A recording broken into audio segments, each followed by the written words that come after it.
ইতিহাসের প্রবাহমান ধারায় ভারতবর্ষ যখন ঔপনিবেশিক শৃঙ্খলে জড়িত, ব্রিটিশ সাম্রাজ্যের বুটির নিচে পিষ্ট দেশের আত্মমর্যাদা, ঠিক এই সময় বঙ্গভূমির কাব্যময় প্রাণপুরুষ রবীন্দ্রনাথ ঠাকুর এক পংক্তিমালার জন্ম দেন, যা ভবিষ্যতে জাতীয় আত্মার জয়গাথা হয়ে ওঠে।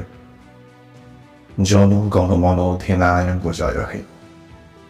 1911 খ্রিস্টাব্দ কলকাতার ভারতীয় জাতীয় কংগ্রেসের অধিবেশনে রবীন্দ্রনাথের কলম থেকে নির্গত হয় এই গান। এই গান কেবলমাত্র সঙ্গীত রূপে নয়, এই পংক্তিগুলো ছিল ভারতীয় চেতনায় নিহিত অন্তর্লীন মহাশক্তির এক মূর্ত অভিব্যক্তি। সেই সময় ইংরেজ সম্রাট পঞ্চম জর্জ ভারত সফরে আগত এবং সমাজের একাংশই এই গানটাকে ভুলভাবে সম্রাট বন্দনা বলে ব্যাখ্যা করতে উদ্যোগী হয়। কিন্তু রবীন্দ্রনাথ তার তত্ত্বজ্ঞানে স্পষ্ট করেন যে জনগণ মন অধিনায়কও কোনো জর্জ পঞ্চম নন, বরং তা ভারতবাসীর অদৃশ্য নিয়ন্তা, মহাকালের মহানেতা, ঈশ্বর রূপে ভারতীয় আত্মার চিরন্তন শক্তি। গানের অন্তর্নিহিত তাত্ত্বিক বিশ্লেষণ করলে দেখা যায়, প্রথম পংক্তিতে জনগণ মন অধিনায়ক জয় হে ভারত ভাগ্য বিধাতা, যার অর্থ হে সর্বজনের অন্তর্যামী অধিনায়ক, নেতা, আপনি ভারতের ভাগ্য নির্ধারণকারী, আপনি ভারতের অন্তরাত্মা, যিনি যুগে যুগে জাতিকে পথ দেখিয়েছেন। রবীন্দ্রনাথ সেই অনাদিকালের মহাশক্তিকে আহ্বান করেন, যিনি শুধু ভারতের নয়, সমগ্র বিশ্ব জনতার চেতনায় অধিষ্ঠিত।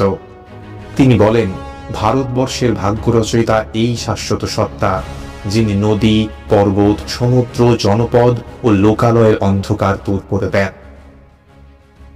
পাঞ্জাব ও সিন্ধু, গুজরাট ও মারাঠা, দ্রাবিড়, উৎকল, বঙ্গ। এই পংক্তিতে তিনি ভারতবর্ষের ভৌগোলিক সৌন্দর্যকে এক কবিতার মালায় বেঁধেছেন। ভারতের বিভিন্ন প্রদেশ, পশ্চিমের পাঞ্জাব, সিন্ধু, গুজরাট, মহাভারতের মারাঠা, দক্ষিণের দ্রাবিড়, তামিলনাড়ু, কেরালা, উৎকল অর্থাৎ ওড়িশা এবং পূর্বের বাংলা। অঞ্চলভেদে যে বৈচিত্র্য, তা শেষমেশ ঐক্যের সুতোয় বাঁধা পড়ে। বিন্ধু, হিমাচল, যমুনা, গঙ্গা, উচ্ছল জলধি তরঙ্গ। এখানে প্রকৃতির অপরূপ রূপকল্পনার মাধ্যমে ভারতের প্রাণ শক্তিকে চিত্রিত করা হয়েছে। বিন্ধু পর্বতমালা ও হিমালয় ভারতের ভূ প্রকৃতির গৌরব। যমুনা ও গঙ্গার পবিত্র ধারার সঙ্গে ভারত মহাসাগরের উত্তাল তরঙ্গ আপনাকে ধ্যান করে, আপনার গৌরব গাথা গায়। নদীর স্রোত, পর্বতের উচ্চতা, সমুদ্রের গর্জন সবই ভারতীয় জীবনের অন্তর্গত আবেগ। এরপর বলছেন, তব শুভ নামে জাগে, তব শুভ আশিস মাগে। এখানে ভারতবাসীকে সেই শাশ্বত শক্তির কাছে আশীর্বাদের আবেদন করতে দেখা যায়, যাতে তারা পরিত্রাণ ও মুক্তির আলো দেখতে পায়। হ্যাঁ, জনগণমন মূলত ব্রিটিশ বিরোধী জাতীয়তাবাদের কবি গান নয়, বরং ভারতীয় আত্মার মহত্ব ও বিশ্ব চেতনার এক গভীর আরতি।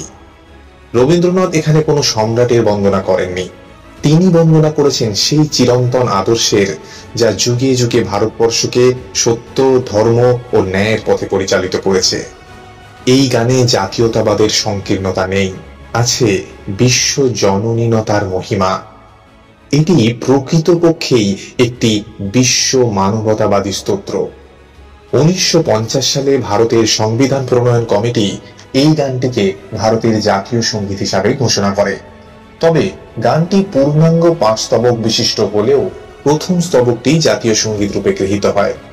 গানটির সুরারোপ করেন রবীন্দ্রনাথ নিজেই, যেখানে রাগ আলহিয়া বিলাওল এবং ধ্রুপদ সঙ্গীতের এক গাম্ভীর্য মিশ্রণ রয়েছে।